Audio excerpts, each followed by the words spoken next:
Today we're talking about new COVID-19 vaccines for the fall and the return of Honda's adorable 80s Microscooter. First up, the brand new jab. A new lineup of COVID-19 vaccines are now becoming available in the U.S. The updated shots will arrive at select pharmacies as retailers continue to receive inventory. CVS says it expects all of its pharmacies to have the new vaccines in stock by early next week, and some stores appear to already have the latest shot. Appointments at Walgreens will start opening up scheduling today, with appointments beginning for the public starting Monday. The CDC is urging most Americans to get an updated COVID-19 vaccine. However, it does not specify if at-risk populations or immunocompromised people should get priority access.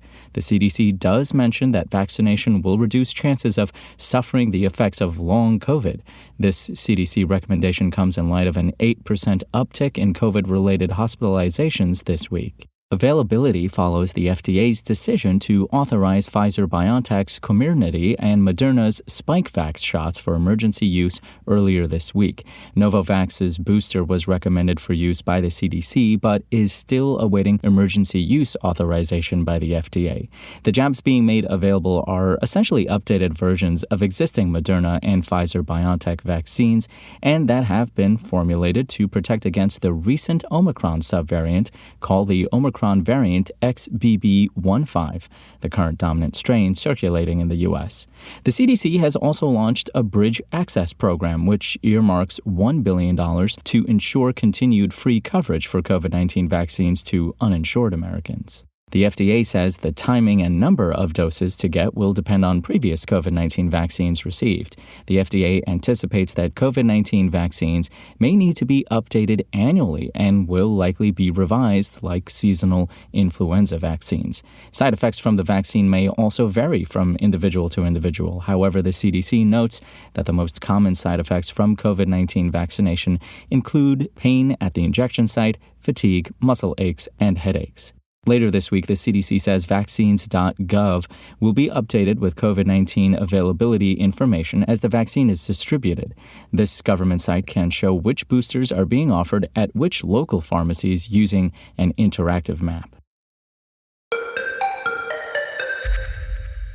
Now time for the throwback. Honda's new all-electric rideable was inspired by the short-lived Honda Motocompo scooter of the 80s, and we're sorry to say that we're kind of into it. If you can't stop to Google a picture, let me paint one for you. The vehicle, folded up, resembles one of those Costco folding tables, but with little aluminum wheels poking out the bottom.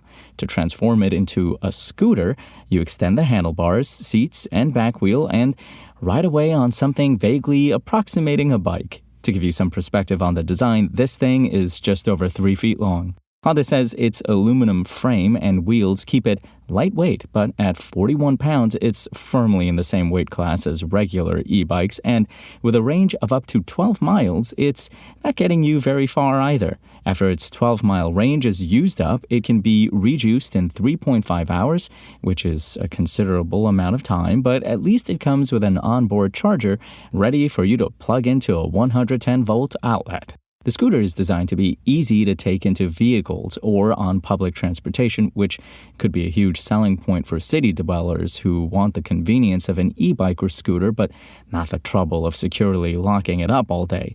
It's part of Honda's big EV push, which aims to replace its entire lineup with battery, electric, and fuel cell electric vehicles by 2040.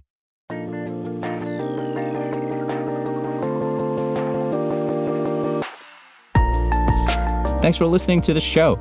Make sure to rate, review, and subscribe on Apple Podcasts.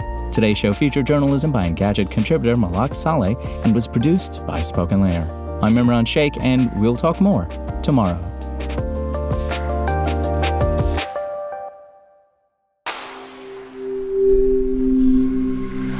Spoken Layer.